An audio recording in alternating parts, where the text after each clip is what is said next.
संबोधित जी लगातार मीडिया जैसे विषयों पर लिखते रहे हैं।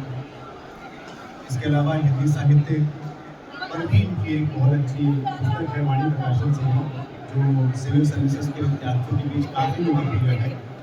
और सोशल मीडिया पर जिस व्यक्ति ने बहुत ज़्यादा काम किया है भारत में, और ख़ास तौर पर किसी ऐसे शख्स ने जिसने इंडियन यूथ को सेंटर रखकर काम किया है, तो वो संजय सिंह चौधरी हमारे साथ हैं इस समय। साथ में केडी सुरेश जी हैं। केडी सुरेश जी का संबंध आईआईएमसी से रहा है, डॉक्टर के तौर पर उन्होंने अपनी सेवाएं दी हैं। इसके अलावा माखनलाल चंद्र विश्वविद्यालय के पूर्व कुलपति रहे हैं। प्रोफेसर एमेरिटस हैं एमआईटी यूनिवर्सिटी के साथ इस समय, और MIT institute of mass communication में अपनी साथ साथ वहाँ पर उनके एक तरीके से मार्गदर्शन में पूरा इंस्टीट्यूट संचालित हो रहा है। तो ऐसे दो विद्वान मेरे साथ इस समय बैठे हैं। तो मैं किताब, चूंकि पुस्तक का आज कवर लोकार्पित हुआ है, और ये पुस्तक पहले 9 तक आने की इसकी उम्मीद है, लेकिन ये पुस्तक अपने दूसरे प्रारूप में बहुत पहले लिखी जा चुकी है।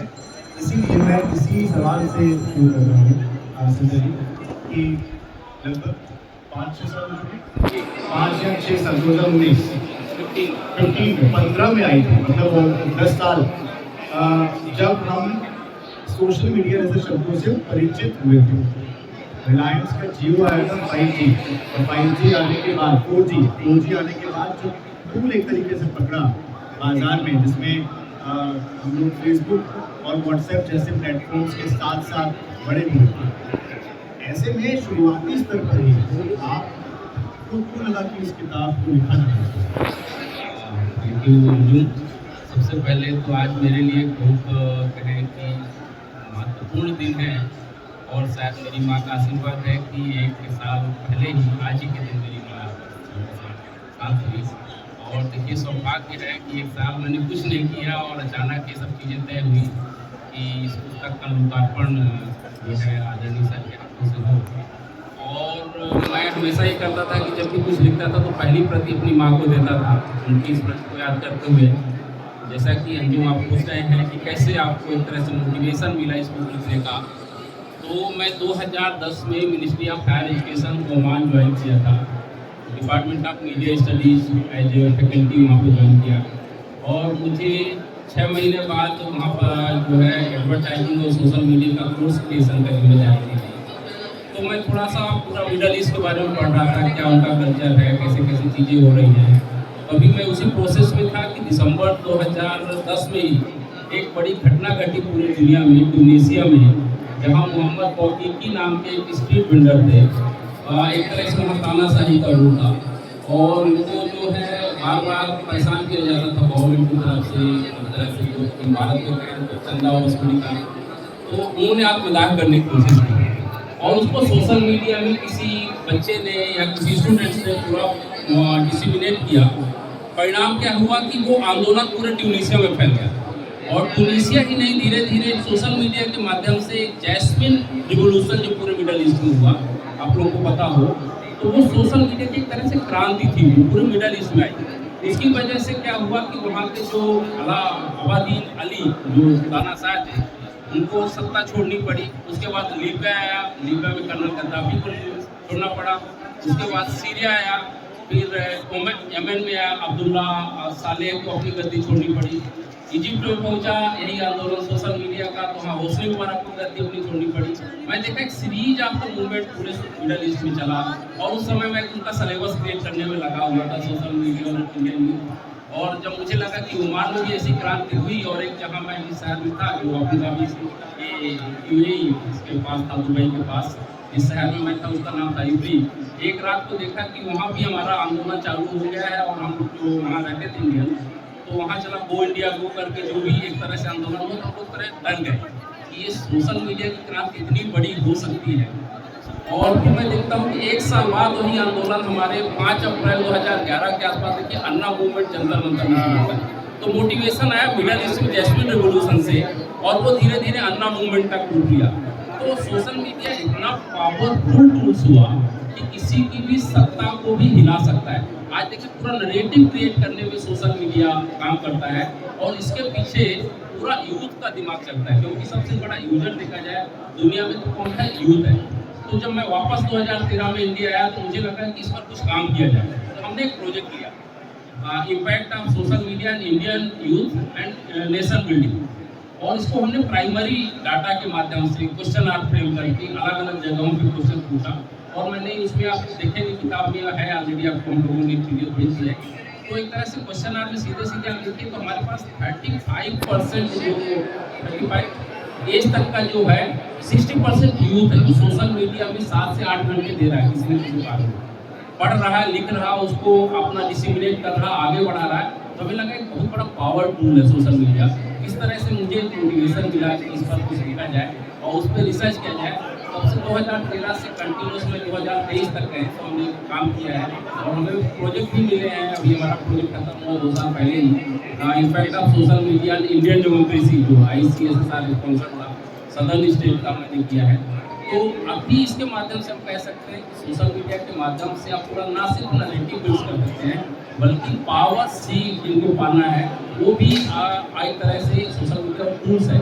अभी देखिए कोई मैं छोटा सी चीज़ और से बात अपनी सर को दूंगा कि आपने 6 महीने पहले देखा होगा तो एलन मस्क ने अभी जब वहाँ देखा कि इस तरह से ट्रम्प की गवर्नमेंट आई तो ट्विटर खरीदा था और उसके माध्यम से कैसा एक तरह से मोनोपोलाइज किया पूरी चीज़ों को। ये सब चीज़ें सोशल मीडिया की वजह से। जैसे सर ने बोला कि पूरा का पूरा नैरेटिव बिल्ड हो चुका है इसके ऊपर, लेकिन दूसरी बात ये भी है कि जब सोशल मीडिया की बात कर रहे हैं, जब इंडियन यूथ के कंटेक्स्ट में बात कर रहे हैं, तो बहुत सारे लोग इस बात से बहुत परेशान हैं कि इंडिया का यूथ बहुत ज़्यादा सोशल मीडिया पर एक्टिव है।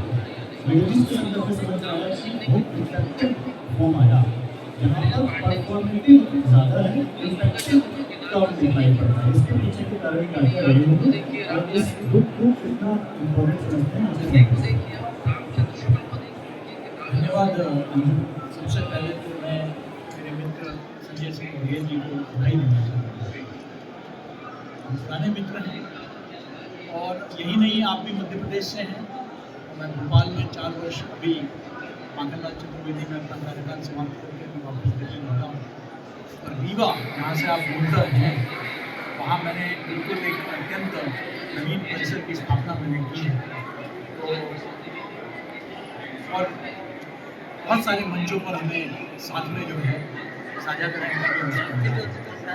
मैं समझता हूँ कि एक बहुत ही ज़रूरी आज के युवा पीढ़ी से संबंधित एक पाठ्य पुस्तक तैयार किया है। इसमें आपने आमतौर पर जो किताबें होती हैं वो किताबें एडिटेड वॉल्यूम्स होती हैं या वो किताबें होती हैं जिसमें आदमी अपना विचार रखता है। लेकिन संजय जी की इस किताब की खासियत ये है कि ये शोध के आधार पर है। इसमें सचमुच बहुत गहन अध्ययन हुआ है उनके सोच पर, मानसिकता पर, आज की युवा कैसे सोचती है और उसके आधार पर ये पुस्तक तैयार है। आपने जो सवाल पूछा मैं उस संदर्भ में बताना चाहूँगा कि ऐसा नहीं है।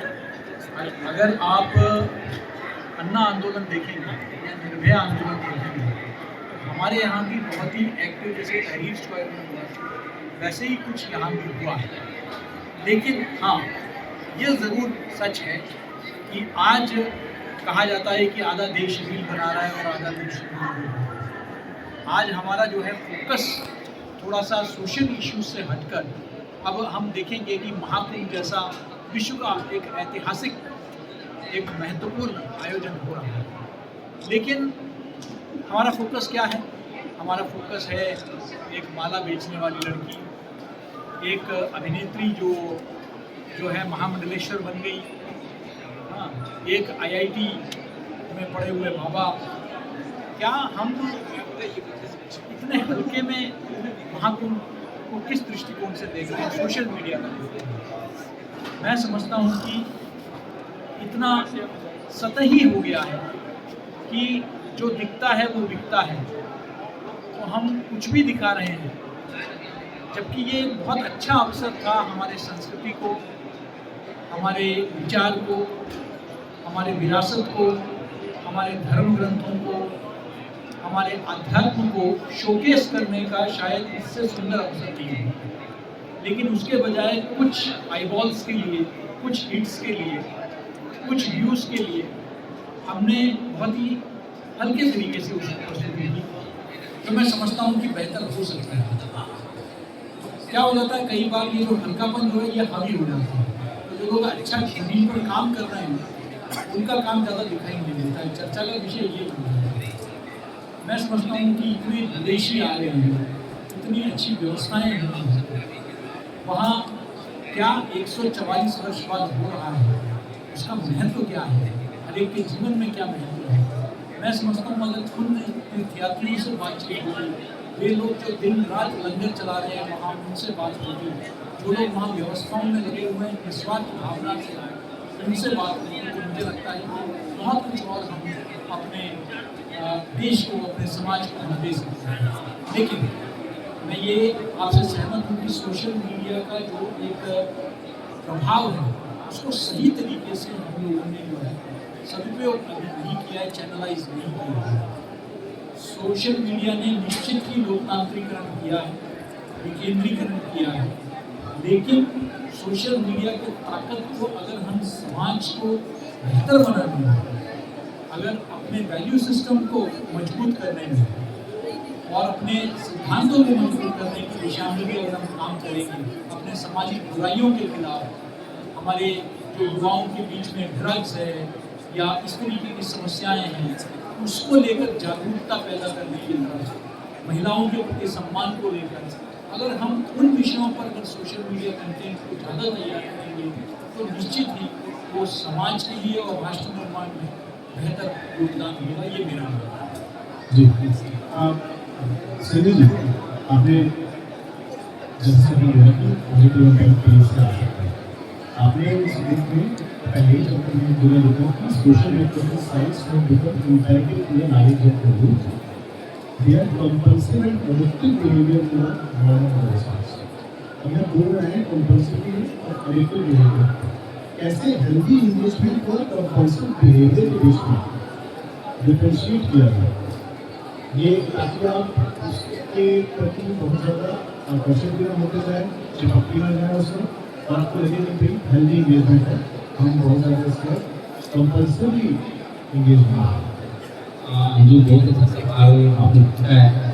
देखिए कंपल्सिव एडिक्टिव में देखते तो टू साइड का पॉइंट का सवाल है, कहते हैं गुड एंड बैड दोनों चीज़ें होती है किसी भी आस्पेक्ट वर्क के। तो आप कैसे किसी चीज़ को यूज करते हैं, तो सोशल मीडिया से देते हैं, जैसे कि हम देते हैं कि आप नैरेटिव बिल्डअप करते हैं। अभी हम 2 दिन पहले का एग्जाम्पल ले रहे हैं, तो हमने आपको अभी बातचीत में मैंने बताया कि हमने 3 जगह का सर्वे किया था तो सोशल मीडिया एनालिटिक्स के माध्यम से, क्योंकि मैं DPU में सोशल मीडिया एनालिटिक्स भी उस समय पढ़ाया हूँ MBA के बच्चों को, तो मैं उस समय पढ़ा रहा था, बहुत सारा एनालिसिस करता था। तो मैं देखा कि 2 दिन पहले मैंने भी एक मिनट से कम की रील डाली एक अपने चैनल में, और उसमें हमने 2 तरह के सवाल पूछे। एक तरफ से मैंने कहना नहीं चाहिए यहाँ पे, लेकिन पब्लिक प्लेटफॉर्म है, बच्चों के पास जाना चाहिए, जो भी हमारे लिसनर उनके पास जाना चाहिए। तो हमने आम आदमी पार्टी के जो एक तरह से कोऑर्डिनेटर है उनका भी इशू डाला कि मैं जादूगर हूँ, और दूसरी तरफ रमेश बिदुड़ी जो कालका जी से चुनाव लड़ रहे हैं उनका भी डाला कि जादूगर तो सिर्फ जादू दिखाता है, वो पैसे नहीं देता, पैसे दिखाता है और फिर वापस ले लेता है। मैंने एक छोटा सा एग्जाम्पल मैं बता रहा हूँ, उसमें मुझे लगता है आज के डेट पे 2 दिन के भीतर 10,000 से ऊपर व्यूज हो चुके हैं, बहुत सारे लाइक हैं। उसमें कमेंट्स जो हैं 12 या 14 कमेंट्स हमने देखे थे आए हैं, जिसमें एक आपके फेवर में है, 11 एक तरह से बीजेपी और बिदुड़ी जी के फेवर में। अब इसका एनालिटिक्स यदि हम करने जाएँ और उसमें हमने देखिए डेमोग्राफी, यदि हमारे किताब का 15 छा के सबसे पहले हम डेमोग्राफी के एनालिसिस करते हैं कि कौन आदमी कितना वॉच करता है, नहीं करता है, देखता है, नहीं देखता है। तो 18 से 25 वर्ष का जो यूथ है उसमें से 26%, और 25 से लेकर के 35 तक का लगभग 34% था। तो ये मैक्सिमम आप बताते हैं कि 60-70% के आसपास जो है आपको जो व्यूअर है वो कौन है, यूथ है। यूथ को इम्पैक्ट सोशल मीडिया डाल रहा है, लेकिन उसका विचार उसमें आ रहा, तो एक तरह से आप किसी चीज़ का रिजल्ट दे सकते हैं कि आप कौन से फेवर में कहाँ से चीज़ें जा रही है। तो इसी तरह चीज़ें यदि आप किसी चीज़ का एनालिसिस करने जाएँ, इंफॉर्मेशन लेने जाएँ, जब एआई ऑटोमेशन की बात हो रही है, परसेप्टिव डीपसीक और चैटजीपीटी, आप एक तरह से नेगेटिव ना होकर के पॉजिटिव कर रहे हैं, तो वो आपके फायदे की है। जब आप एडिक्टिव हो जाते हैं तो आप बस रील देखते जाइए, फिर आपको फिर अंततः क्या होता है कि दिन भर रील देखते देखते आगे लग जाती है और आप बिना को काट करके लगाकर सो जाए, यही होता है। और आपको माथा दर्द करने लगेगा, हेडेक होने लगेगा। तो आप कैसे सोशल मीडिया का यूज करते हैं, पॉजिटिव भी में करते हैं, नेगेटिव में, ये पूरी तरह आप पे है। बहुत सारी इंफॉर्मेशन अच्छी भी है, बुरी भी है, एडिक्टिव नहीं होना है, हमें इसको पॉजिटिव साइड पे विषय बहुत बड़ा है इंडियन यूथ। अब इंडियन यूथ के आस्पेक्ट बहुत सारे अलग अलग हो सकते हैं। किस तरह से सोच किया होता है और क्या क्या शुरू में चुनौतियाँ आई हैं, क्योंकि इंडियन यूथ की ग्रामीण यूथ की है, शहरी यूथ की है, देसी बोलने वाला भी है, हिंदी बोलने वाला भी है, क्षेत्रीय भारतीय भाषाएँ बोलने वाला है। तो सबका इम्पैक्ट एक जैसा तो नहीं हो सकता, अलग अलग ही है। किस तरह से सोचते हैं? इससे अच्छा आपने सवाल पूछा। देखिए, जब आप एकदम से फेयर एनालिसिस करते हैं तो हम लोग बोलते हैं रैंडम सैम्पलिंग एनालिसिस करते हैं प्राइमरी डाटाबेस में। तो आप देखेंगे तो बुक के पीछे जो है ना क्वेश्चन आर भी डाला है, जो हमने डाला है उसमें कि आप कौन सा, पहले बात कि आपका एज क्या है, डेमोग्राफी जानने के लिए, फिर सोशल मीडिया का टूल्स कौन सा यूज़ करते हैं आपका, फिर तीसरा आता है कि एजुकेशन आप कहाँ तक पढ़े हैं, 10वीं तक पढ़े हैं, 12वीं तक पढ़े हैं, हायर एजुकेशन है, तो उससे तीसरा एजुकेशन का आपका लेवल पता जाता है। आप अर्बन में है, ए ग्रेड सिटी है, B grade city, C grade city है, उसका भी एनालिसिस उसी में, जो हम लोग एक सॉफ्टवेयर यूज करते हैं SPSS, state come package for social science करके। तो उसके माध्यम से ऐसा करके हम जो क्वेश्चन आते हैं उसका ट्रेंड्स जानने की कोशिश करते हैं कि आपका भी व्यू पॉइंट क्या है। उस ट्रेंड के माध्यम से आप चार्ट और पाई के माध्यम से पूरा एनालिसिस करके रिजल्ट पर आते हैं। तो इस तरह से हमने रैंडम सैम्पलिंग में एक कोशिश की कि सिर्फ यूथ को ही देना है, यूथ के अलावा डिफरेंट काइंड ऑफ उनका एज बार, उनका अर्बन एंड रूरल बैकग्राउंड क्या रहा है, तो ये सब करने के बाद हमने एक रिजल्ट निकालने की कोशिश की। सोशल मीडिया को लेकर एक पॉजिटिव है नहीं, तब लगता है क्योंकि अब सोशल मीडिया का फायदा लग चुका है। पहले हम डिजिटल मीडिया पर शुरुआत हुई, ब्लॉगिंग वगैरह और कुछ फेसबुक वगैरह, इंस्टाग्राम पर चल रही है, स्नैपचैट और AI पर चल रही है। और बाद में ये होता है कि जब सोशल मीडिया पर बच्चों को बहुत ज़्यादा जाने देंगे तो पढ़ाई जुड़ जाएगी और करियर तक हो जाएगा। जबकि इसी सोशल मीडिया में बहुत सारी करियर पढ़ाई कई इन्फ्लुएंसर हो जाए, कई इन्फ्लुएंसर ट्रेंड पढ़ाई पर नेगेटिव इम्पैक्ट डालता है। दो भूमिका में मैं बता सकता हूँ। एक, अगर मैं कॉर्पोरेट की दृष्टि से देखूँगा तो आज के तारीख में कॉर्पोरेट अखबार के नुमाइंदों से बात नहीं कर रहे हैं, वो लोग सोशल मीडिया इन्फ्लुएंसर से ही बात कर रहे हैं। रेस्टोरेंट अगर कोई चला रहा है तो वो रेस्टोरेंट पे फूड पे जो ब्लॉगर्स हैं उनको अपने यहाँ बुलाते हैं, उनसे बात करते हैं। इसी तरीके से फैशन वाले जो है फैशन पे जो देखते हैं उनको बुलाते हैं। तो सोशल मीडिया, आपने बिल्कुल सही कहा कि बहुत सारे जॉब्स क्रिएट किए हैं। मैंने खुद अपने यूनिवर्सिटी में सोशल मीडिया मैनेजमेंट और मोबाइल जर्नलिज्म पर 2 डिप्लोमा प्रोग्राम शुरू किया, इसकी बहुत डिमांड है। आज के तारीख में बहुत सारे कंटेंट क्रिएशन एक बहुत बड़ा एक करियर बन गया है और कंटेंट बनाने की दिशा में बहुत सारे युवा लगे हुए हैं। लेकिन साथ ही साथ आपने ये जो दूसरा विषय जो कहा कि जो स्कूल में जो पढ़ रहे हैं बच्चे, देखिए इसमें कहीं कोई दो राय नहीं कि ये एडिक्शन का रूप ले चुका है और ये भारतवर्ष में ही नहीं पूरे विश्व में। साउथ कोरिया में डी एडिक्शन कैंप्स चलाए जा रहे हैं जिसको रिबूट कैंप्स कहते हैं। अमेरिका और अन्य देशों में जो भारतीय मूल के लोग हैं वो डिजिटल उपवास रख रहे हैं, डिजिटल डाइटिंग की बात हो रही है। अब वो कहते हैं कि हफ्ते में एक दिन हम जो है नो मोबाइल जो है डे हम लोग बनाएंगे, एक सप्ताह में एक दिन मोबाइल को हाथ नहीं लगाएंगे। सोशल रिलेशंस में इसका प्रभाव पड़ता दिख रहा है। एक घर में लोग बैठे हैं अलग अलग कमरों में, लेकिन एक दूसरे से संवाद नहीं कर रहे हैं, फैमिली ग्रुप में चैटिंग कर रहे हैं।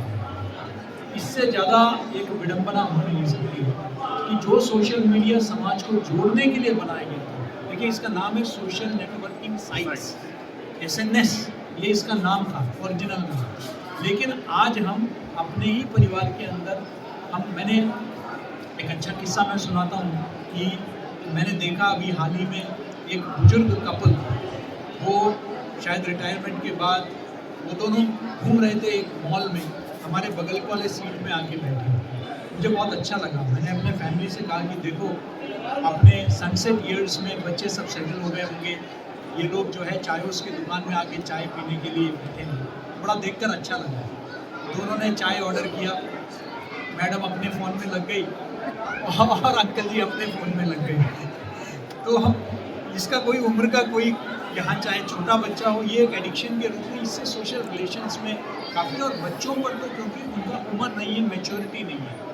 और यहाँ मैं एक विषय जरूर लाना चाहूँगा अंजू, जो डीप फेक्स, आर्टिफिशियल इंटेलिजेंस का आपने जो रेफर किया, बच्चों के अंदर उसको अब्जॉर्व करने का या ग्रहण करने का उनके अंदर क्षमता नहीं है, न परिपक्वता है।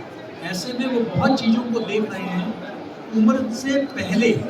जैसे ड्राइविंग के लिए हम 18 का उम्र तय करते हैं, वोटिंग के लिए 18 का, लेकिन कई ऐसी चीज़ें जो उनको उम्र से पहले पता चल रहा है। तो हमारे बच्चे बहुत जल्दी मैच्योर हो रहे हैं मानसिक रूप से, जिसके लिए उनका मानसिक रूप से वो तैयार नहीं है, और उनको ऐसे बहुत सारा इन्फॉर्मेशन मिल रहा है जो उनको नहीं मिलना चाहिए उस उम्र में। और ये सोशल, इसका भी अपना सामाजिक दूरगामी प्रभाव हो रहे हैं, और इस पर भी अध्ययन चल रहा है कि कितना आज डार्क नेट के माध्यम से साइबर पोर्नोग्राफी एक बहुत बड़ा इश्यू बन गया है। सोशल मीडिया साइट्स के माध्यम से जिस तरीके से पोर्नोग्राफी परोसा जा रहा है, ये चिंता का विषय है। मैं समझता हूँ कि हमें इन सब पर विचार करना होगा।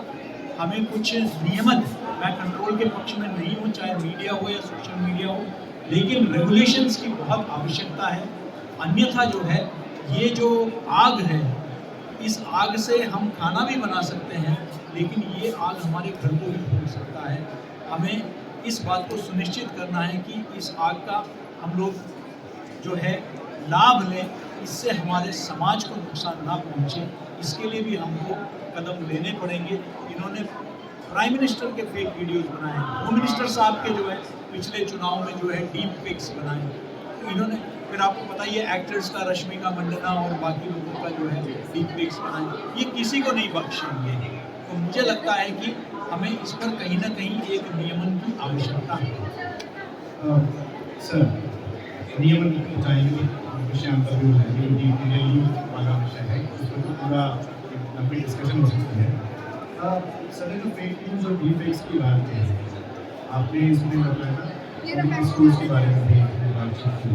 आपको लगता है कि अगले एक दशक में, या जब आपने पूरा रिसर्च किया होगा, इसमें आपको लगा होगा कि यूथ के बीच में पॉजिटिव पब्लिक स्कूल्स नहीं बना पाता है सोशल मीडिया के माध्यम से। जो फेक न्यूज़ है तो है ही, लेकिन उसको लेकर क्या सजगता भी आ रही है, या तो उसके प्रभाव में बिल्कुल रह जाता है, और ये पॉलिटिकल डिस्कोर्स में बदल जाता है। जी, इसमें मैंने जैसे जो पहले कहा कि दोनों चीज़ें, पॉलिटिकल डिस्कोर्स की तरफ भी जा रहा है, और दूसरी तरफ ये कहीं ना कहीं डिस्कोर्स से बाहर भी जा रहा है, एडिक्शन की तरफ भी जा रहा है।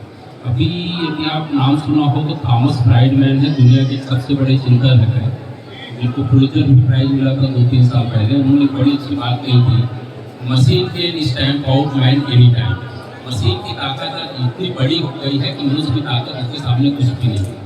तो उनकी ये बात हमें बिल्कुल सही लगती है, क्योंकि जिस तरह से आजकल सिर्फ सोशल मीडिया की सर ने भी डीपफेक की बात की, तो डीपसीक पे आ जाए थोड़ा सा, और एक तरह से चैट जीपीटी की बात करें, उससे भी ज़्यादा ये डीपसीक का बताया है बच्चों को। तभी तो जनरल एआई है, और एक तरह से चाइना ने एक और चीज़ खोज डाली है जिसको आपको नहीं पता होगा, कि हम लोग जब रिसर्च करते हैं तो भी देखते हैं, फिर हम सोशल मीडिया के मुद्दे पे आते हैं। उसने एक परसेप्टिव एआई अभी क्रिएट किया। परसेप्टिव एआई इतना खतरनाक चीज़ है। पहले हम लोग एडवर्टाइजिंग के भी मैं पढ़ाता हूँ तो मुझे समझ में आती चीज़ें। हम लोग 2010 तक एक तरह से हम लोग बोलते थे न्यूरो मार्केटिंग चल रहा है। आप किसी भी माल में जाते हैं तो 50% से 49% आप करके आपको कोई सामान बेच दिया जाता है। ऐसे लगता है 500 की चीज़ सिर्फ जो है ना 105 रुपये में बिक रही है, हमें लगता है 99% छूट मिल रहा होता है, जबकि उसमें प्राइस उसका पहले इंजन होता है, फिर उसको कट करके 50% और फिर 49 किया जाता है। तो ये आपको जब तक न्यूरो मार्केटिंग आप समझ पाते, इसके पहले की परसेप्टिव एआई आ गया है। परसेप्टिव क्या ये है कि आप जो है सामान कुछ 5,000 पॉकेट में लेके जाते हैं और एक ब्रांडेड चीज लेने की सोच रहे थे, लेकिन अंदर जाते हैं तो ये न्यूरो मार्केटिंग में 3 चीज लेके आते हैं। परसेप्टिव यही क्या बोल रहा है कि यदि आप मार्केट में जाएंगे और जैसे ही आपको ट्राली जो मिलती है मॉल में, जैसे उसमें हाथ रखेंगे आपका फिंगरप्रिंट जैसे ले लेगा, और फिंगरप्रिंट के माध्यम से आपके न्यूरो सिस्टम को जागृत कर देगा। आप क्या क्या सोचकर आ रहे हैं, आपके पॉकेट का पूरा पैसा एनालिसिस कर लेगा परसेप्टिव एआई, और कहाँ पे यदि आपको पैसा बच रहा है तो आपको उसमें मैसेज भी दिमाग में देगा कि अभी आपके पास इतना पैसा है, इससे पैसे से इतना ऑफर आपको अभी और बचा है, आप अपने पैसे से ये ले सकते हैं, ये ऑफर दोबारा आपको नहीं मिलेगा, आपको खाली नहीं देगा, 5,000 आपके पॉकेट से निकाल लेगा परसेप्टिव एआई। सोशल मीडिया उस परसेप्टिव एआई का टूल्स है। तो ये समझना है कि आप इसमें पब्लिक डिस्कोर्स में कैसे जाएंगे, कैसे इसको समझेंगे। जैसे मैंने कहा एक और चीज़ है इसमें जो दो पब्लिक डिस्कोर्स में करते हैं, तो एक तो चैम्बर है पूरा का पूरा कि मैं इन्हीं लोगों जैसे करने का सोशल नेटवर्किंग साइट यूज़ कर रहा हूँ, तो मैं उन्हीं लोगों के साथ जुड़ा हुआ हूँ जहाँ से मुझे अपनी ही आवाज़ की मदद नहीं आएगी, जो मुझे सपोर्ट करेंगे। जैसे ही कोई नेगेटिव वाला आ गया, या तो उसको काट दूंगा या ब्लॉक कर दूंगा। बिल्कुल बिल्कुल। अब ये एको चैम्बर बहुत खतरनाक चीज़ है, ये डेमोक्रेटिक होने नहीं देती आपको। तो क्या वाकई में डेमोक्रेटिक है? तो मैंने इसी चीज़ को आगे मैं बढ़ा रहा हूँ। आपने 2014 के आसपास सुना होगा कैम्ब्रिज यूनिवर्सिटी आया, विकीलीक्स आया, अभी बाइडेन का जब इलेक्शन था तो आपने सुना होगा पुतिन ने जो है एक तरह से ट्विटर के माध्यम से यूएस को इलेक्शन को प्रभावित करने की कोशिश की। अभी आपने देखा कि एलन मस्क ने ट्विटर को इसलिए खरीदा है और उसको साथ करके ट्रंप के साथ दिया। और यदि आप पूरा एनालिसिस पढ़े 2012 के बाद से सोशल मीडिया इंडिया न्यूज़ के कंसेप्ट में जब देखें कैसे पब्लिक डिस्कोर्स को चेंज करता है। तो 2014 में जब माननीय मोदी जी हमारे प्रधानमंत्री जब इलेक्शन लड़े तो हम उसको बोलते थे ट्विटर इलेक्शन बोलते थे। दूसरा जब हुआ 19 का तो उसमें हमने बोला कि ये व्हाट्सएप का माध्यम से चला। अभी 2024 का जो है उसको हम लोग बोलते थे इंस्टा वाला इलेक्शन था। तो टूल्स भी कैसे कैसे यूज करते हैं, कैसे परसेप्शन क्रिएट करते हैं, पब्लिक डिस्कोर्स क्रिएट करता है। तो आज के डेट में हार्ड पावर इंपॉर्टेंट नहीं, सॉफ्ट पावर। आपको कैसे एजेंडा सेट किया जाता है, ये सॉफ्ट पावर डिसाइड करता है। और एजेंडा कैसे सेट करेंगे, जो मैक्सिमम आप हम टीवी देखने का समय नहीं, न्यूज़पेपर पढ़ते नहीं है, मैक्सिमम चलते हुए बैठे हुए कहीं भी घर में बैठे बाहर बैठे। सर ने अभी बात की कि 2 वृद्ध लोग आए एक चायोस में और वो भी अपना ऑर्डर करने के बाद अपना अपना मोबाइल देख रहे हैं। तो मैक्सिमम टाइम हम किस पे यूज़ कर रहे हैं। तो जब हम कोई ना कोई चीज़ स्क्रॉल करते हैं तो जो अपने पसंद की चीज़ वहाँ रुक जाते हैं, जो अपने पसंद की चीज़ है उसको हम स्किप कर देते हैं। तो बड़ा इंपॉर्टेंट है कि ये डिस्कोर्स कहाँ से बनता है, इंटरेस्ट से बनता है। आप जो लाइक और डिसलाइक क्रिएट होता है ये सब सोशल मीडिया की देन है। इसीलिए अभी क्या पहले लॉन्ग वीडियो आते थे, फिर शॉर्ट आए, अभी जो है तो यूट्यूब शॉर्ट्स भी आ गया, रील आ गए। तो आप देखिए तो छोटी छोटी चीज़ों में ही बड़ी बड़ी चीज़ डालने की कोशिश की जा रही है। कैसे प्रभावित किया जा रहा है, ये पब्लिक डिस्कोर्स का हिस्सा है। सर इंडियन यूथ के अंदर हम मेमोरी अगर सोशल मीडिया कॉन्टेक्स्ट में जाए तो रिटेनिंग पावर का रिटेंशन पावर का जैसे हमने बोला भाई long form video short form आया, आपको 2 मिनट से 1 मिनट करने में और 1 मिनट से ज़्यादा लगने लगा। यही रिटेंशन पावर आपको लगता है कि बहुत बड़ा हिस्सा यूथ का नेशनल बिल्डिंग में काम करता है, और नेशनल बिल्डिंग के लिए आपको बहुत अच्छा सुनने वाला, बोलने वाला और काम करने वाला आना चाहिए। क्या ये रिटेंशन पावर पे असर डालना क्या नेशनल बिल्डिंग के लिए कर रहा है? नहीं, बिल्कुल। इसमें देखिए आप पढ़ाई में स्कूल में देखिए आजकल के बच्चों को कंसंट्रेशन नहीं होता है। Attention spans are been reduced from minutes to seconds, और लोग तुरंत, और इतना कंटेंट आ रहा है, इतना जिसे कहते हैं इंफॉर्मेशन ओवरडोज। इंफॉर्मेशन ओवरडोज के लिए जो है खासकर पैंडेमिक के टाइम में, कोविड के टाइम में, इसको WHO और यूनेस्को ने कहा था infodemic. There's an overdose of information and you are unable to distinguish between what is correct and what is incorrect. ये आप लोग नहीं तय कर पाते। और इसमें मैं जरूर कहूँगा कि एक तो बिल्कुल अटेंशन स्पैन्स कम हुए हैं, इसके वजह से आप बहुत सतही हो गया है। मैंने महाकुंभ का मैंने जो आपको उदाहरण दिया था वो इसी अटेंशन स्पैन की वजह से, क्योंकि कोई गहराई में जाना ही नहीं चाहता है, पहली बात। दूसरा, क्योंकि आपने ये विषय आपने भी रेफर किया, देखिए अब क्या हो रहा है कि अब आपने जो आंदोलन हुआ, जो लैंड लॉस को लेकर जो आंदोलन हुआ, एग्रीगेट लॉस को लेकर, आपने देखा कि सरहद पार से बहुत सारे फेक हैंडल्स जो हैं इस्तेमाल हुए, और उनको किस तरीके से जो है एक नैरेटिव खड़ा करने के लिए इस्तेमाल किया। ये हुआ है। मैं तो कहूँगा कि 2024 के इलेक्शन को इवन यूट्यूब इलेक्शन कहा जाता है, क्योंकि एक व्यक्ति जर्मनी में बैठकर अपने मन में जो आया वो बताता जा रहा था, जिसका कहीं भी कोई one man, it was one man versus, ऐसा लग रहा था कि देश में जो है चुनाव चल रहा है, लेकिन जर्मनी में बैठकर एक व्यक्ति हर विषय पर, और उसके विषयों पर अगर आप गहराई से सुनेंगे तो आपको पता चलेगा कि उसमें ज़्यादातर बातें जो है गुमराह करने वाली है, सच्चाई नहीं है, लेकिन इसके बावजूद जो है वो व्यक्ति ट्रेंड कर रहे थे। तो ये एक ऐसा सोच के देखिए कि भारत में चुनाव हो रहा है, लेकिन भारत के नैरेटिव को तैयार करने के लिए एक व्यक्ति बाहर बैठकर वहाँ से चुनाव का जो है आख्यान कर रहा है। तो मैं समझता हूँ कि इसके बहुत, इसलिए मैं ये बात जरूर कहूँगा कि मीडिया लिटरेसी की जरूरत है हमारे युवाओं के बीच में। उनको बताने की ज़रूरत है कि आखिर मीडिया के क्या डायमेंशन है सोशल मीडिया, जिसके वजह से उनको कभी उस पर गलती से भी भटकना नहीं चाहिए। सो दे शुड बी अवेयर, क्योंकि आज जो है आप उसको बहुत लाइटली ले रहे हैं, फेस वैल्यू पर ले रहे हैं, लेकिन वो जो दिख रहा है वो नहीं है हकीकत, आपको दिखाया जा रहा है। नहीं, बिल्कुल वो तो है ही, क्योंकि अगर आप अपना पूरा वजूद इस बात को लेकर है कि मुझे कितने लाइक्स मिले, आपके पीयर ग्रुप के साथ आप कंपैरिजन कर रहे हैं कि उसको तो इतने लाइक्स मिले, मुझे जो है, तो आपकी आइडेंटिटी इस बात के लिए नहीं है कि आपकी पढ़ाई लिखाई कितनी हुई है, आपके स्कूल में परफॉर्मेंस कैसा है, आपका एक्स्ट्रा करिकुलर कैसा है। आपका एक यार्डस्टिक है, मापदंड है कि मेरा जो है, मेरे पोस्ट पे कितने लाइक आए हैं और कितने लोगों ने कमेंट किया। अगर यही मेरा एक दिन भर मेरे दिमाग में यही चलता रहता है, मेरे इंस्टा को कितने लोगों ने पसंद किया, जब ये बन जाता है तो आप देखते हैं कि लोग जो है सेल्फी लेने के चक्कर में मतलब एक तरह से मर्डर, अपने आप ही सुसाइड सी कर रहे हैं, रेलवे के पटरी में खड़े हुए हैं, वाटरफॉल के पास खड़े हुए हैं, किसी भी कीमत में लाइक्स लेके आना है, ये हो गया है। मैं समझता हूँ कि ये खतरनाक स्थिति है जिसको लेकर हमें काउंसलिंग की जरूरत है। सर एक चीज़ और, जैसे पहले मीडिया का पिरामिड सीधा था, सोशल मीडिया उसको उल्टा कर दिया है ना।